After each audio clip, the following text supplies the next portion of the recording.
আলাস্কায় Trump Putin বৈঠক, চুক্তি না হলেও আলোচনা ফলপ্রসূ, বললেন মার্কিন প্রেসিডেন্ট। যুদ্ধের কারণ নিরসনের তাগিদে রুশ নেতার। নির্বাচন বানচালে ফাঁদ পাতা হচ্ছে, অভিযোগ বিএনপি নেতাদের। ফেব্রুয়ারিতেই ভোট আটকানোর ক্ষমতা কারণেই, বললেন প্রেস সচিব। শুভ জন্মাষ্টমী আজ, ভগবান শ্রীকৃষ্ণের জন্মতিথি। ধর্মীয় ভাব গাম্ভীর্য ও উৎসব আনন্দের দিনটি পালন করছেন সনাতন ধর্মাবলম্বীরা। এবং গাজীপুরের কালিয়াকৈরে খোলা জায়গায় ফেলা হচ্ছে পোশাক কারখানার রাসায়নিক বর্জ্য, নষ্ট হচ্ছে পরিবেশ, হুমকিতে জনস্বাস্থ্য।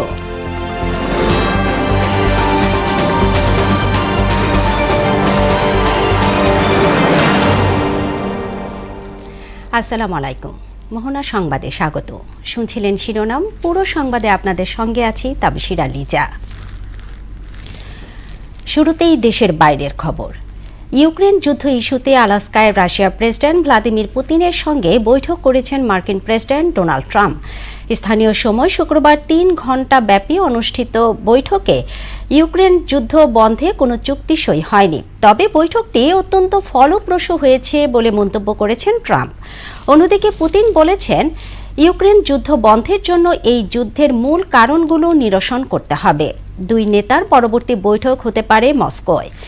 যুক্তরাষ্ট্রের আলাস্কার এলমেনডর্ফ রিচার্ডসন সামরিক ঘাঁটির টারমাকে রুশ প্রেসিডেন্টকে উষ্ণ অভ্যর্থনা জানান মার্কিন প্রেসিডেন্ট।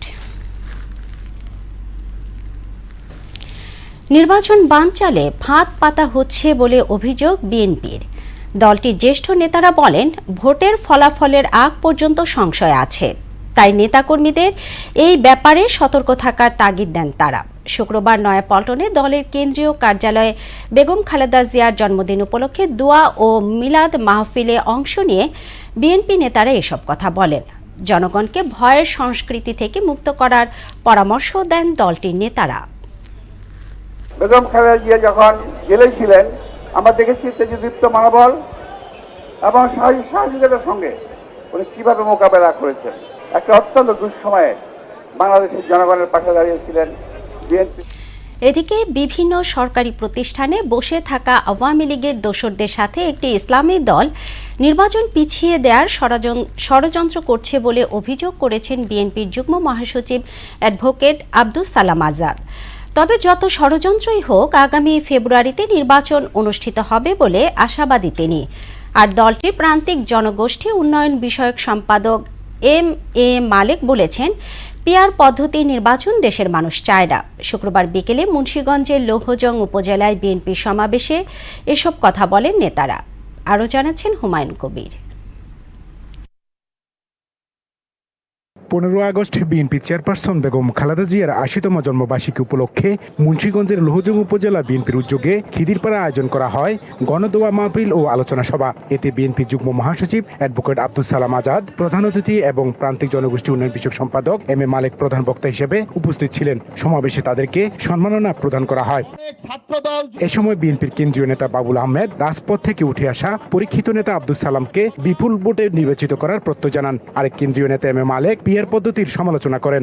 আজও হাসিনার প্রেতাত্মারা কিন্তু দেশে রয়ে গেছে, এটা ভুলে গেলে চলবে না। আমাদেরকে সাবধান থাকতে হবে, এই দলীয় এই বিএনপির মধ্যে যেন কোনো আওয়ামী প্রেতাত্মা যেন না ঢুকতে পারে। আপনাদের সজাগ থাকতে হবে। তারেক রহমান কি চান? এদেশের জনগণের মঙ্গলের উন্নতির জন্য 31 দফা দিয়ে এদেশের মানুষের ভাগ্য উন্নয়নের কথা বলে নির্বাচন চান। আর জামাত চাচ্ছে পিছনের পিআর পদ্ধতিকে বোঝান, পেছনের দরজাটা নির্বাচন। প্রধান অতিথির বক্তব্যে বিএনপির যুগ্ম মহাসচিব আব্দুস সালাম আজাদ আওয়ামী লীগের নিপীড়ন নির্যাতনের চিত্র তুলে ধরে বলেন, 5 আগস্ট শেখ হাসিনার পতন না হলে বাংলাদেশ টিকে থাকতো না। যদি 5 তারিখে হাসিনার পতন না হতো তাহলে বাংলাদেশ আর টিকে থাকতো না। আর কখনো শেখ হাসিনাকে আমরা পতন ঘটাতে পারতাম না। আরেকটি সরকার বাংলাদেশটাকে চিরতরে দখল করে ফেলতো। নির্বাচন নিয়ে ষড়যন্ত্র হচ্ছে অভিযোগ করে সবাইকে ঐক্যবদ্ধ থাকার আহ্বান জানান তিনি। তারেক রহমান অচিরেই আমাদের মাঝে ফিরে আসবেন, তার নেতৃত্বেই আমরা নির্বাচন করব। যত ষড়যন্ত্র হোক, যত দেশি বিদেশি যত ষড়যন্ত্র হোক, ঐক্যবদ্ধভাবে আমরা নির্বাচন করে একটি গণতান্ত্রিক রাষ্ট্র ব্যবস্থা কায়েম করব।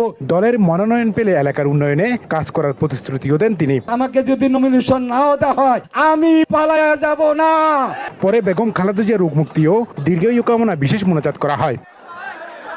এর আগে মুন্সিগঞ্জের লোহজং ও টুঙ্গিবাড়ি উপজেলার বিভিন্ন ইউনিয়নের রাষ্ট্র মেরামতে বিএনপি ঘোষিত 31 দফার লিফলেট বিতরণ করেন আব্দুল সালাম আজাদ ও এম এ মালেক।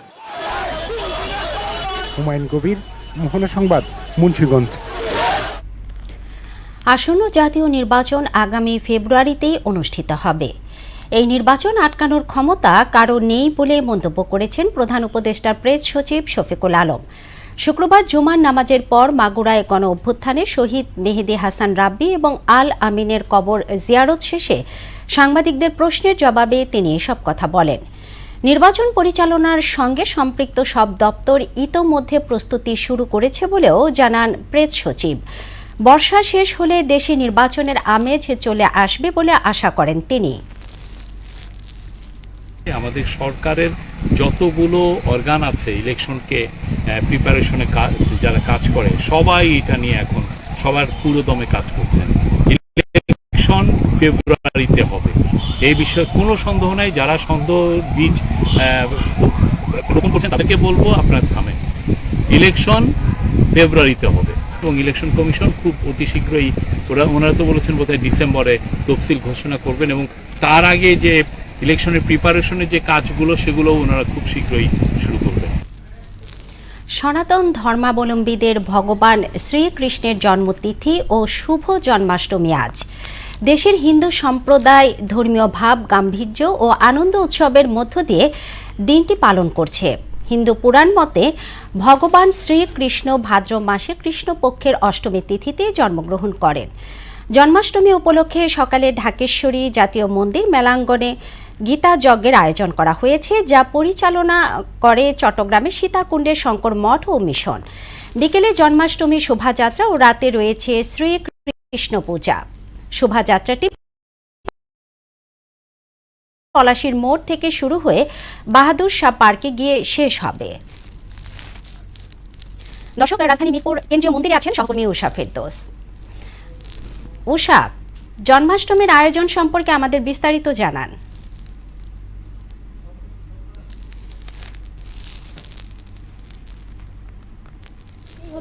মিরপুর কেন্দ্রীয় মন্দিরে রয়েছি এবং এখানে সকাল থেকেই যে কৃষ্ণ ভক্তদের যে ভিড় আমরা সেটি দেখেছি এবং দেশের প্রত্যেকটি মন্দিরেই কৃষ্ণ ভক্তরা জড়ো হচ্ছেন, কৃষ্ণর প্রতি যে শ্রদ্ধা নিবেদন করছেন এবং সকালবেলা এখান থেকে একটি র্যালি বেরিয়ে গিয়েছে এবং সড়কের বিভিন্ন জায়গা প্রদক্ষিণ করে আবার কেন্দ্রীয় মন্দিরে র্যালিটি আসবেন। এই মুহূর্তে আমি একজন ভক্তের সাথে যুক্ত হচ্ছি। আপনি যদি আমাদের শ্রীকৃষ্ণের আগমনের যে তাৎপর্য সেটি যদি জানান। শ্রীকৃষ্ণ মহা অবতার তত্ত্বটি আমাদের সনাতন সমাজে অত্যন্ত গুরুত্বের সাথে বিষয়টিকে বিবেচিত করা হয়।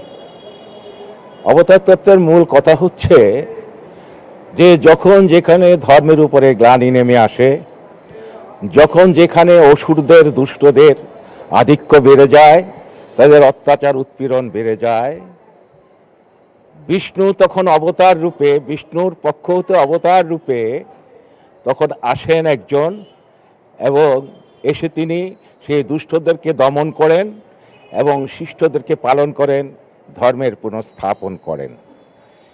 এই কারণেই আমাদের গীতে শ্লোকটি বলা হয়েছে, যদা যদা হি ধর্মস্য গ্লানির্ভবতি ভারত অধর্মস্য অভ্যুত্থানম অধর্মস্য তদাত্মানং সৃজাম্যহম পরিত্রাণায় হি সাধুনাম বিনাশায় চ দুষ্কৃতাম ধর্ম সংস্থাপনার্থায় সম্ভবামি যুগে যুগে। অর্থাৎ বিষ্ণুর অবতার রূপে তিনি যুগে যুগে অবতীর্ণ হন। শ্রীকৃষ্ণ আমাদের অষ্টম অবতার। তিনি দাপর যুগে এসেছিলেন। তিনি এসে এখানে কংস কালীয় দমন, কুরুক্ষেত্রের যুদ্ধে অন্যায় অসত্যের বিরুদ্ধে সেখানে সত্যনের প্রতিষ্ঠা করে কুরুদেরকে ধ্বংস করে তিনি সেখানে পাণ্ডবদেরকে পুনঃস্থাপন করেন। এবং আজকের যে আধুনিক সনাতন সমাজ, এই সমাজটা কিন্তু বিনির্মাণ করে যান কৃষ্ণ। যে কারণে কৃষ্ণের এই জন্মাষ্টমী তিথিটি আমরা অত্যন্ত তাৎপর্যের সাথে, অত্যন্ত আড়ম্বরপূর্ণভাবে, অত্যন্ত উৎসাহ উদ্দীপনার সাথে আমরা এই দিনটিকে উদযাপন করে থাকি। ধন্যবাদ।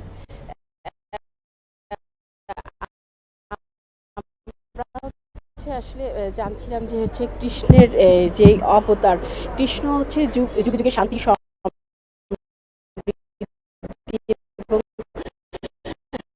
শান্তি বিশ্ব সমাজে প্রতিষ্ঠিত করার জন্য এসেছিলেন প্রায় 5,500 বছর পূর্বে। তো মন্দির থেকে এই পর্যন্ত আমার কাছে সর্বশেষ ছিল লিজা। ওষা, আপনাকে ধন্যবাদ এতক্ষণ আমাদের সঙ্গে যুক্ত থাকবার জন্য।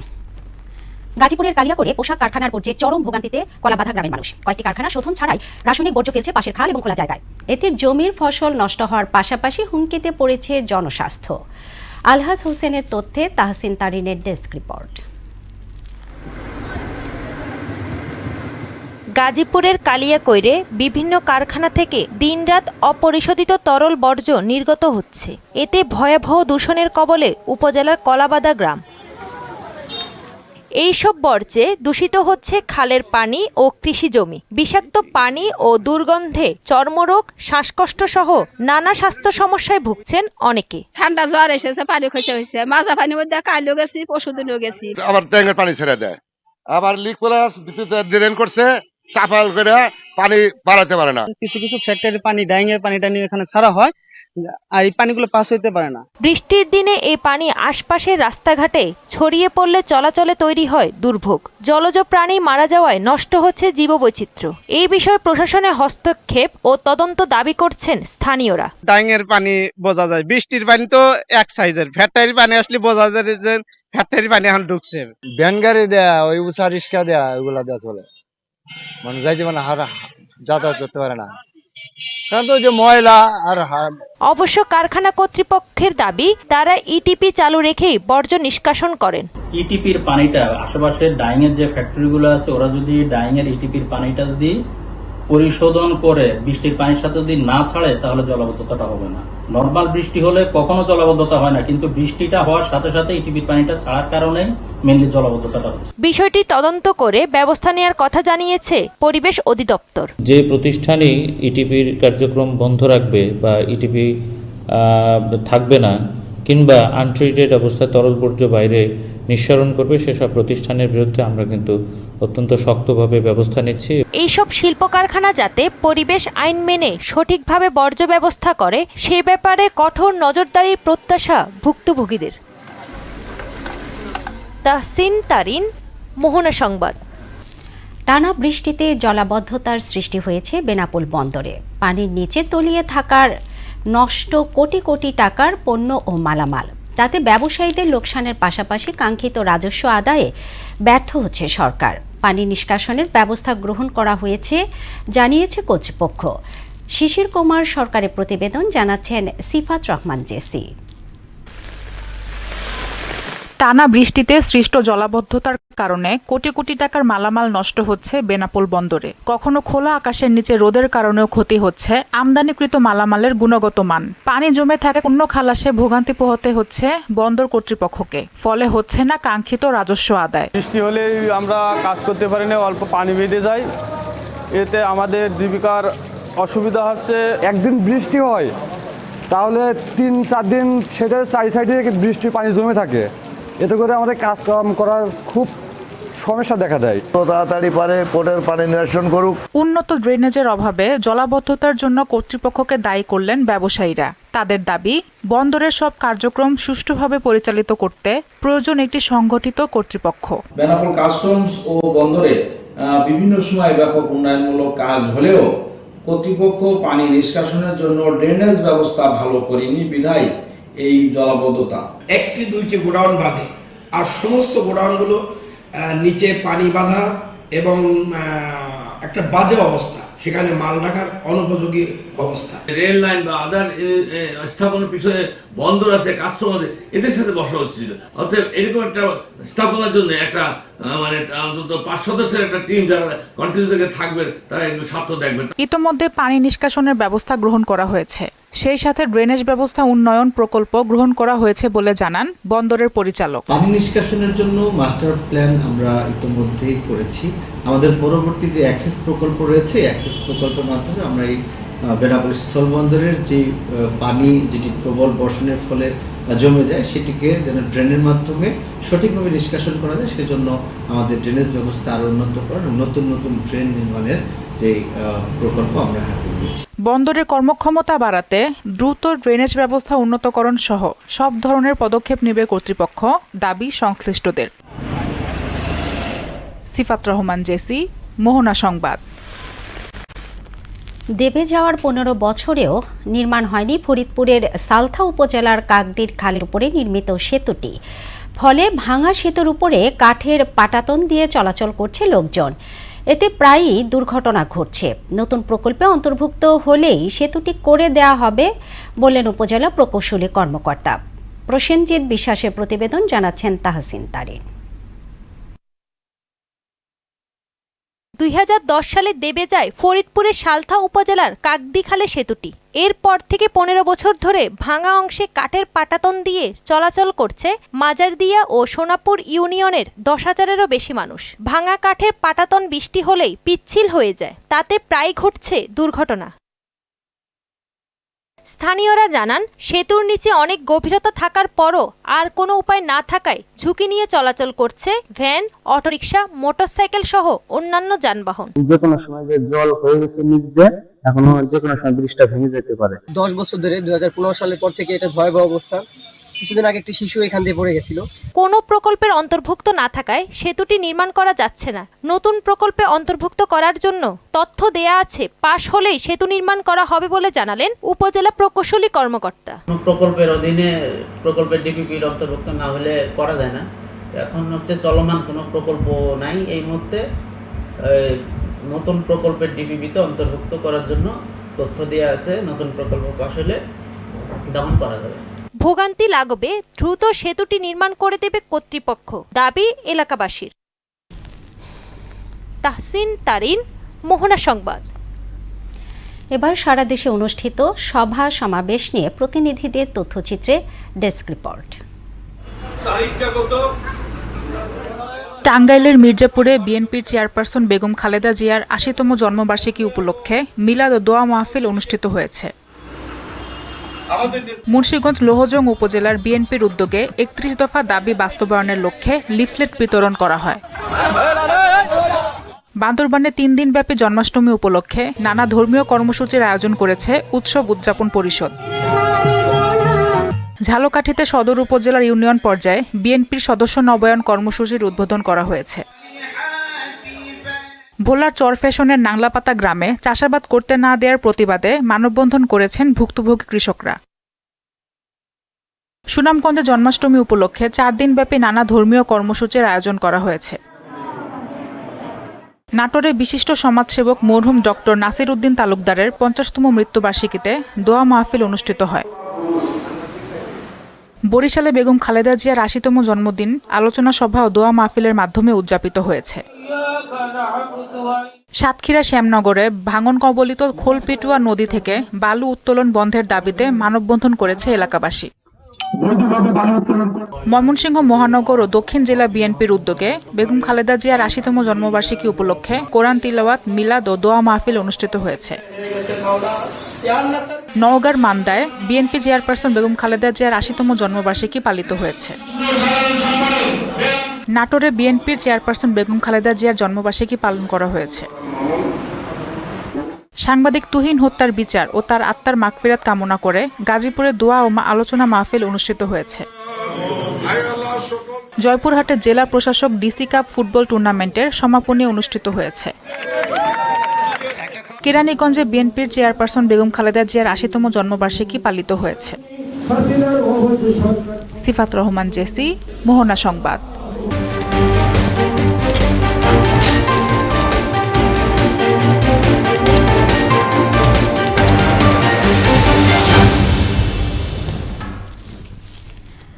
শুরুতেই প্রথম আলো। চলন বিলে কেন রবীন্দ্র বিশ্ববিদ্যালয়? 4 ধরনের অপরাধে বেশি, চ্যালেঞ্জ মব নিয়ন্ত্রণ। দৈনিক ইত্তেফাক। আলাস্কায় বহুল প্রতীক্ষিত বৈঠক, যুদ্ধ বন্ধের আশায় ট্রাম্প ও পুতিনের ঐতিহাসিক বৈঠক। ঋণের দায়ে ও খাদ্যাভাবে 4 জীবনের সমাপ্তি। অন্তর্বর্তী সরকার সম্প্রীতির বন্ধনকে অটুট রাখতে বদ্ধপরিকর, প্রধান উপদেষ্টা। সমকাল। 520 কোটি টাকা ক্ষতিপূরণ দিতে হচ্ছে বাপেক্সকে।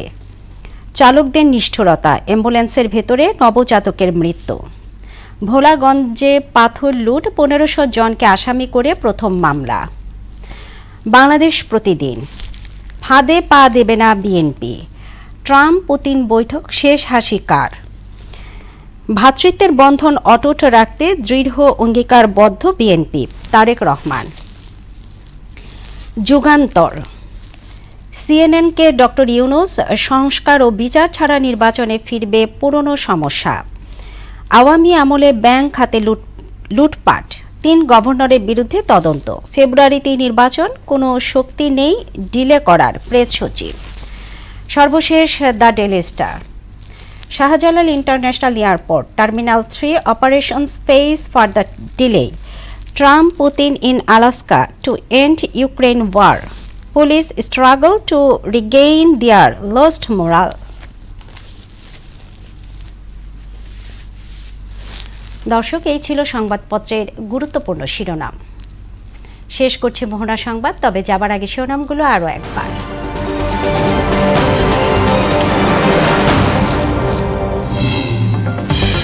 আলাস্কায় ট্রাম্প পুতিন বৈঠক, চুক্তি না হলেও আলোচনা ফলপ্রসূ, বললেন মার্কিন প্রেসিডেন্ট। যুদ্ধের কারণ নিরসনে তাগিদ রুশ নেতার। নির্বাচন বানচালে ফাঁদ পাতা হচ্ছে, অভিযোগ বিএনপি নেতাদের। ফেব্রুয়ারিতেই ভোট, আটকানোর ক্ষমতা কারো নেই, বললেন প্রেস সচিব। শুভ জন্মাষ্টমী আজ, ভগবান শ্রীকৃষ্ণের জন্মতিথি। ধর্মীয় ভাব গাম্ভীর্য ও উৎসব আনন্দের দিনটি পালন করছেন সনাতন ধর্মাবলম্বীরা। এবং গাজীপুরের কালিয়াকৈরে খোলা জায়গায় ফেলা হচ্ছে পোশাক কারখানার রাসায়নিক বর্জ্য, নষ্ট হচ্ছে পরিবেশ, হুমকিতে জনস্বাস্থ্য।